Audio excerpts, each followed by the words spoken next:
আসসালামু আলাইকুম রহমতুল্লাহ। ঢাকা সাভার নবীনগর ঠিক জাতীয় স্মৃতিসৌধের পিছনে 25 ফিট রাস্তার সাথে 53 শতাংশের একটি প্লটকে 11টি প্লট করে বিক্রি করা হবে। 53 শতাংশের একটি বড় প্লটকে ভাগ করে 11টা প্লট করা হয়েছে ছোট ছোট। প্লট পরিমাণ হচ্ছে 4 শতাংশ 41 পয়েন্টের। ভিতরের রাস্তা দেওয়া হয়েছে 12 ফিটের। দুই পাশে 25 ফিটের রাস্তা। এক পাশের রাস্তা হচ্ছে পিচ ঢালাই, আরেক পাশে হচ্ছে ইট সোলিং রাস্তা। মোজার নাম কুরগা মোজা।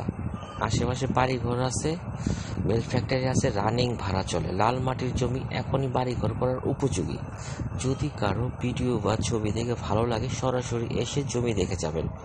আরিচা মহাসড়ক থেকে মোটরসাইকেল বা গাড়িতে আসতে সময় লাগবে 4 থেকে 5 মিনিট। 30 ফিট রাস্তা থেকে 25 ফিট রাস্তা দুই পাশে জমির সাথে। আর যেগুলো ভিতরের প্লট ওগুলোর জন্য দেওয়া হয়েছে 12 ফিটের রাস্তা।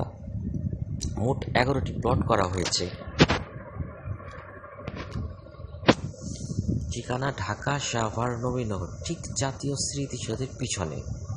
মোজার নাম কুরগা মোজা। 4 পর্চার জমি, এখনই বাড়িঘর করার উপযোগী। আসসালামু আলাইকুম রহমতুল্লাহ।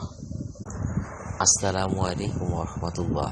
ঢাকা সাভার নবীনগর ঠিক জাতীয় স্মৃতিসৌধের পিছনে 25 ফিট রাস্তার সাথে 53 শতাংশের একটি প্লটকে 11টি প্লট করে বিক্রি করা হবে। 53 শতাংশের একটি বড় প্লটকে ভাগ করে 11টা প্লট করা হয়েছে ছোট ছোট। প্লট পরিমাণ হচ্ছে 4 শতাংশ 41 পয়েন্টের। ভিতরের রাস্তা দেওয়া হয়েছে 12 ফিটের। দুই পাশে 25 ফিটের